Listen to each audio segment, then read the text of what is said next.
हम आपसे पूछना चाहते हैं कि हमने अभी पाली दिवस मनाया, इसकी क्या ज़रूरत है, ज़रूरत क्यों है, ये आप प्रकाश डालें।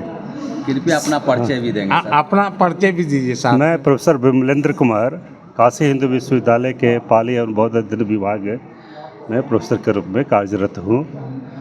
जैसा कि जानते हैं, अभी पाली वह भाषा है जिसमें भगवान बुद्ध के उपदेशों को संरक्षित किया गया है। सबसे पहले पाली को जानने के लिए पाली के अन्य नाम को जानना पड़ेगा। पाली को हम मागधी भाषा, मागधी निरुक्ति के नाम से भी जानते हैं।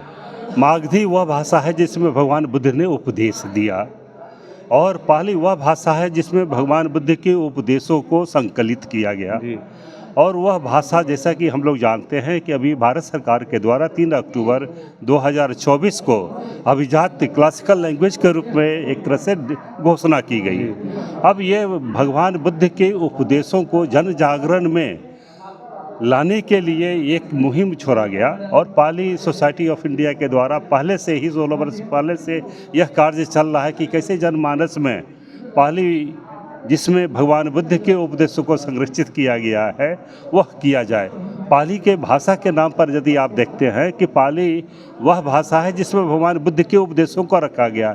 पा रखने ली, यहाँ पर पा धातु से एक तरह से बनाया गया है कि पा धातु में ली प्रत्यय जोड़कर। तो पाली वह भाषा है जो कि that which keeps and preserves, जो रखता है और संरक्षण करता है, जो परिवर्धन करता है। किसका संरक्षण करता है? भगवान के बुद्ध के उपदेशों का संरक्षण कर रहा है। तो भगवान बुद्ध के उपदेशों को जिस भाषा में संकलित किया गया, संरक्षित किया गया, आज हमारे भारत में उस भाषा के बारे में बहुत कम लोग जानते हैं। बहुत विश्वविद्यालयों में इसकी पढ़ाई नहीं हो रही है।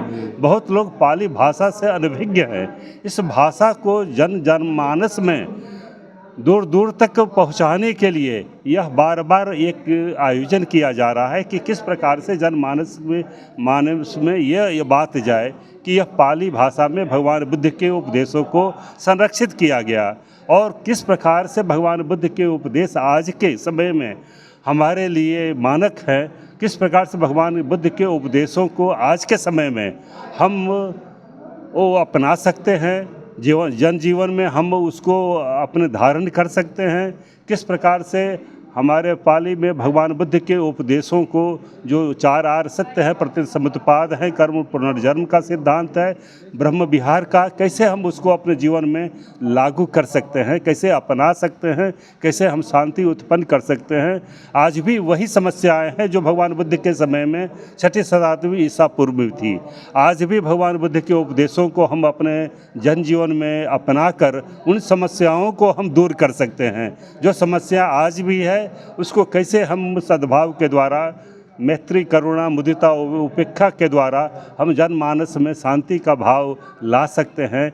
इसलिए पाली आज बहुत ही अत्यंत महत्वपूर्ण भाषा के रूप में उभर रही है, और लोगों को पता चल रहा है कि इसी भाषा में भगवान बुद्ध के उपदेशों को संरक्षित किया गया था। और भारत सरकार भी इस पर सजग हो गई है, और जगह जगह विश्वविद्यालयों में नए नए पद सृजित किए जा रहे हैं, नए नए पाठ्यक्रम इस पर लागू किए जा रहे हैं, जिससे कि लोगों को पता चले कि पाली में भगवान बुद्ध के उपदेशों को रखा गया है।